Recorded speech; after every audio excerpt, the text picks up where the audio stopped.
Saint Martin প্রায় অবরুদ্ধ এই মুহূর্তে যখন আপনাদের সামনে আমি কথা বলছি।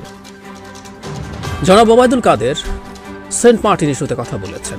আমাদের আকাশ সীমাও তারা লঙ্ঘন করে। আসসালামু আলাইকুম ভিউয়ার্স, দেশ ও দেশের বাহির থেকে যারা আমার ভিডিওটি প্লে করেছেন জানাচ্ছি আন্তরিক শুভেচ্ছা ও অভিনন্দন। আশা করি সবাই ভালো আছেন, সুস্থ আছেন, আলহামদুলিল্লাহ। তো ভিউয়ার্স, সেন্ট মার্টিন নিয়ে সরকার এখন কি ভাবছেন? এদিকে মিয়ানমারের যুদ্ধজাহাজ চতুর্দিকে ঘিরে নিলেও এখন পর্যন্ত গোলাগুলির খবরও কিন্তু পাওয়া গেছে। তবে মানুষ যেখানে জীবন নিয়ে আশঙ্কাযুক্ত অবস্থায় বসবাস করছেন, এপারের মানুষ ওপারের মানুষ, কারোর সাথে কারো কোনো সংযোগ নাই, বিচ্ছিন্ন সেন্ট মার্টিন বাংলাদেশ থেকে। ভিউয়ার্স, এখন কি করবে সরকার? এটাই বাংলাদেশের জনগণের কাছে বড় প্রশ্ন। এ সম্পর্কে দলীয় নেতাদের বিস্তারিত তথ্য জানবো এই রিপোর্টে। সো ভিডিওতে যাওয়ার আগে ছোট রিকোয়েস্ট করব, যারা এখনো চ্যানেলটি সাবস্ক্রাইব করেনি, নিয়মিত দেশের সকল আপডেট সবার আগে জানতে অবশ্যই চ্যানেলটি সাবস্ক্রাইব করে পাশে রাখবেন। দর্শক আসুন স্ক্রিনে।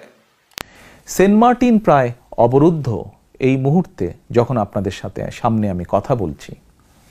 বাংলাদেশের নাগরিকগণ সেখানে যেতে নিরাপদ বোধ করছেন না। সেন্ট মার্টিনকে ঘিরে গত কয়েকদিন মিয়ানমার যা করছে, এটি যে কোনো দেশের সার্বভৌমত্বের জন্য চূড়ান্ত হুমকি। প্রিয় দেশবাসী, বাংলাদেশ মিয়ানমার সীমান্তে দীর্ঘদিন ধরে চলছে চরম অস্থিরতা। মিয়ানমার সীমান্ত দিয়ে বাংলাদেশে অনেক দিন ধরেই ভারী অবৈধ অস্ত্র ঢুকছে।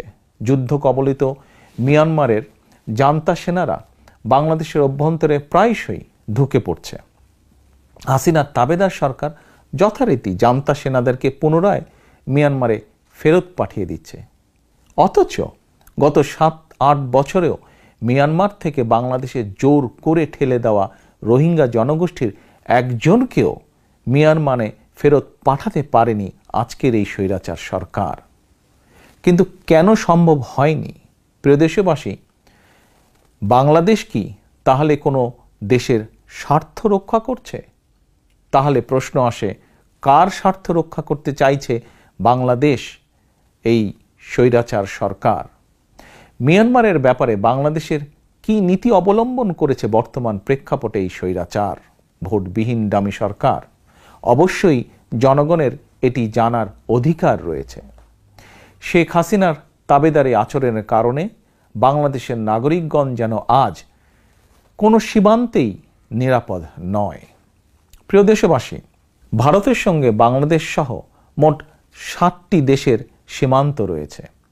অন্য কোনো দেশের সীমান্তে গুলি করে মানুষ হত্যা করার সাহস না করলেও বাংলাদেশ সীমান্তে প্রায়শই বিএসএফের গুলিতে প্রাণ হারাচ্ছে বাংলাদেশের সাধারণ নাগরিকগণ। গত 9 জুন কুমিল্লা সীমান্তে বিএসএফের গুলিতে এক ব্যক্তি নিহত হয়েছেন। এভাবে একের পর এক লেন্দু কৃতদাস হাসিনার নতজানু পররাষ্ট্রনীতি আর তাবেদারি মানসিকতার কারণে বাংলাদেশ সীমান্তে হত্যার প্রতিবাদ করার সাহস এবং স্বাধীনতা হারিয়ে ফেলেছে। হাসিনার তাবেদার সরকারের ঘনিষ্ঠ কুকিচিন পর্যন্ত পার্বত্য এলাকায় বাংলাদেশের সার্বভৌমত্বকে চ্যালেঞ্জ করেছে। আজ বাংলাদেশের বলা যায় পুরা সীমান্ত অনিরাপদ, বিপন্ন স্বাধীনতা, সার্বভৌমত্ব। অথচ আজকের স্বৈরাচার হাসিনা স্বৈরাচার তাবেদার সরকার নির্বিকার। প্রিয় দেশবাসী, লেন্দুব হাসিনা তার তাবেদার সরকারকে টিকিয়ে রাখতে আজিজ আর বেনজিরের মতন দুর্নীতিবাজদের ব্যবহার করে দেশে বিদেশে বিশেষায়িত বাহিনীগুলোর সম্মান, গৌরব, ইমেজ ধূলিসাৎ করে দিয়েছে। ভিন্ন রাজনৈতিক দল এবং মত দমনে স্বৈরাচারী হাসিনা যেভাবে র্যাবকে ব্যবহার করেছে, দেশ এবং জনগণের স্বার্থে এই খুনি বাহিনীতে এই মুহূর্তে আর কোনো সেনা কর্মকর্তা এবং সদস্যদের পোস্টিং দেওয়া উচিত নয়, বরং বন্ধ করা উচিত অবিলম্বে তাদের পোস্টিং র্যাবে। হাসিনার অবৈধ ক্ষমতা আর ভোট ডাকাতি নিরাপদ করা সেনাবাহিনীর কাজ হতে পারে না, সেনাবাহিনীর কাজ নয় এটি, বরং দেশের স্বাধীনতা, সার্বভৌমত্ব নিরাপদ রাখাই সেনাবাহিনীর প্রধান কাজ।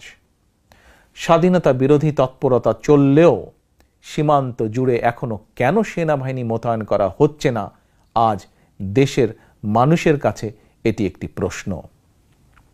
প্রিয় ভাই বোনেরা, বিনা ভোটে রাষ্ট্র ক্ষমতা কক্ষিগত করে রাখতে সেনাবাহিনী, পুলিশ, জনপ্রশাসন এবং বিভিন্ন শ্রেণীর পেশার লোভী দুর্নীতিবাজদের নিয়ে ভোট ডাকাত শেখ হাসিনা একটি মাফিয়া সিন্ডিকেট গড়ে তুলেছে। এই মাফিয়া চক্র প্রতিবার তাদের প্রধান পৃষ্ঠপোষক হাসিনাকে ভোট ডাকাতি করে ক্ষমতা নবায়ন করতে সহযোগিতা করে। অপরদিকে ভোট ডাকাত হাসিনা মাফিয়া চক্রকে অবাধ দুর্নীতি আর লুটপাটের সুযোগ করে দিয়েছে। এটি জনগণের কাছে স্পষ্ট। খনি দুর্নীতিবাজ আজিজ, আনার, বেনজির চক্র শেখ হাসিনা মাফিয়া চক্রেরই প্রোডাক্ট।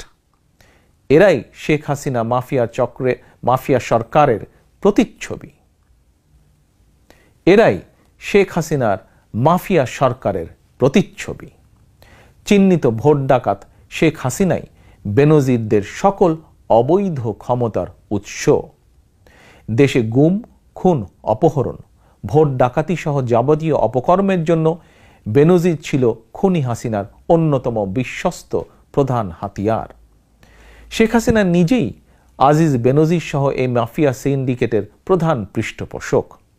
প্রিয় ভাই বোনেরা, দেশের প্রায় সকল প্রতিষ্ঠানের শীর্ষ পদই আজিজ কিংবা বেনজিরের মতন দুর্নীতিবাজদের বসিয়ে ভোট ডাকাত হাসিনা প্রতিবারই তার বিনা ভোটের সরকারের মেয়াদ নবায়ন করে চলেছে।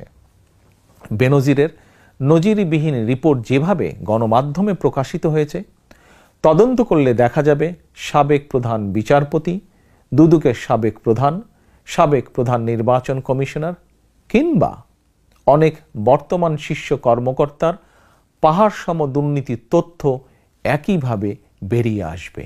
কারণ হাসিনা নিজেই দেশের অন্যতম শীর্ষ দুর্নীতিবাজ। বিনা ভোটে রাষ্ট্র ক্ষমতা কুক্ষিগত করে রাখতে দর্শক, স্ক্রিনে আমরা সে সম্পর্কে বিস্তারিত জানলাম। এ বিষয়ে আপনাদের মতামত কমেন্টে জানান। কেউ ভিডিওটি স্কিপ করবেন না। সেন্ট মার্টিন নিয়ে এই ষড়যন্ত্র হঠাৎ করেই বা কেন চাঙ্গা হলো? এদিকে ভারতের ইলেকশন কি এই বিষয়ে কোনো ইঙ্গিত দেয়? সীমান্তে দীর্ঘদিন যাবৎ এই বিষয়টা নিয়ে কিন্তু নানান ধরনের তোড়জোড় চলছিল। সবশেষে ফল কি এটাই পাইল বাংলাদেশ? আসুন সে সম্পর্কে আরো জানবো গভীর কিছু তথ্য। তিনি বলেন, জান্তা সরকারের সঙ্গে আমাদের কোনো বৈরিতা নাই, ওই যে ওনারা সবার বন্ধু। মানে এর চেয়ে কোনো হাস্যকর কথা হতে পারে না। কারোর সাথে বৈরিতা না, সবার সাথে বন্ধুত্ব। আলাপ আলোচনার দরজা এখনো খোলা আছে। আমরা কথা বলতে পারি, যতক্ষণ কথা বলা যাবে, আলাপ আলোচনা করা যাবে। We are not in good tunes এমন পর্যায়ে না গেলে আমরা আলাপ আলোচনার মাধ্যমে সমাধানের চেষ্টা করছি এবং করে যাব। আমাদের যুদ্ধ পরিহার করতে হবে। আমাদের কোনো উস্কানি যেন যুদ্ধের কারণ না হয়।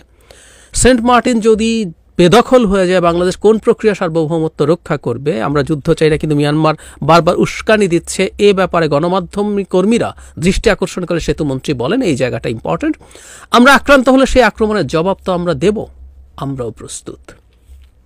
আমরা আক্রান্ত হলে সেই আক্রমণের জবাব তো আমরা দেব, আমরাও প্রস্তুত।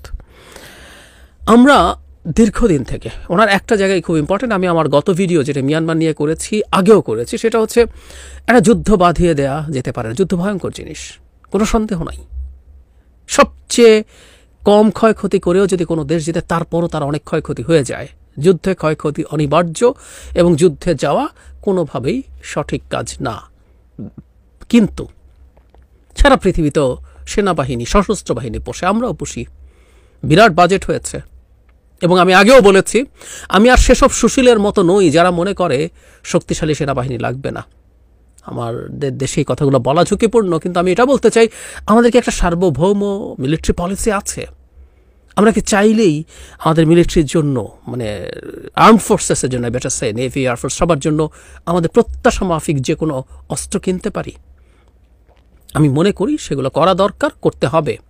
আমরা যে জায়গায় পড়েছে, আমাদের আর্মড ফোর্সেসকে ভীষণ শক্তিশালী গড়ে তুলতে হবে, শুধু ট্রেনিংয়ে না, তার ইকুইপমেন্টস বা মিলিটারি হার্ডওয়্যার দিয়ে, তার সাইকোলজি দিয়ে, সব কিছু দিয়ে। সো আমরা মিলিটারি পুষি, কারণ একটা যুদ্ধের প্রবাবিলিটি আছে বলেই আমরা কাজটা করি। যুদ্ধ পৃথিবীতে হয়।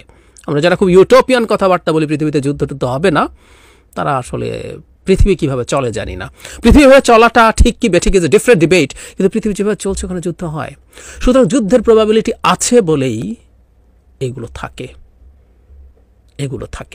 এখন আমরা প্রশ্ন করি এই জায়গায়, সেটা হচ্ছে মিয়ানমার আগে যা করেছিল, যেমন ধরলাম মিয়ানমার থেকে গুলি এসে পড়েছে, পরস্পর গুলি করছে, বাংলাদেশে গুলি ঢুকে গেছে। মর্টার আপনি মেরেছেন, মর্টারটা সামহাও মিস হয়ে ক্রস করে আমাদের এসে পড়েছে এবং রীতিমতো আমাদের দেশের মানুষ মারা গেছে। আপনি হেলিকপ্টার গানশিপ নিয়ে অ্যাটাক করতে গেছেন, আপনি আমার আকাশসীমার লঙ্ঘন করেছেন, এটা চরম অন্যায়, কিন্তু আপনি এটা লঙ্ঘন করেছেন। আপনি কোনো রকম কোনো কোয়ার্সিভ স্টেপ আমার ভেতরে নেন নাই, গুলি করেন নাই, বোমা ফেলেন নাই। এবারকার ঘটনাটা ভিন্ন। যারা না বলছেন যে মিয়ানমার তেমন কিছু করছে না, সে তার নিজের প্রোটেকশনের জন্য করছেন, এবং আজকে মানে গতকাল আমি একটা খবরও দেখলাম যে জাহাজগুলো দেখা যাচ্ছিল সেন্ট মার্টিন থেকে, ওখানে ওদের নাফ নদীর ওই অংশে নেভির জাহাজটা চলে গেছে, তাতেও কিছু আসে। স্ক্রিনে আমরা সে সম্পর্কে বিস্তারিত জানলাম। এ বিষয়ে আপনাদের মতামত কমেন্টে জানান। সো আজকের ভিডিও এই পর্যন্তই। ভালো লাগলে লাইক এন্ড কমেন্ট করবেন এবং দেশের সকল আপডেট সবার আগে জানতে অবশ্যই চ্যানেলটি সাবস্ক্রাইব করে পাশে রাখবেন। দেখা হবে পরবর্তী ভিডিওতে ইনশাআল্লাহ। আসসালামু আলাইকুম ওয়া রাহমাতুল্লাহ।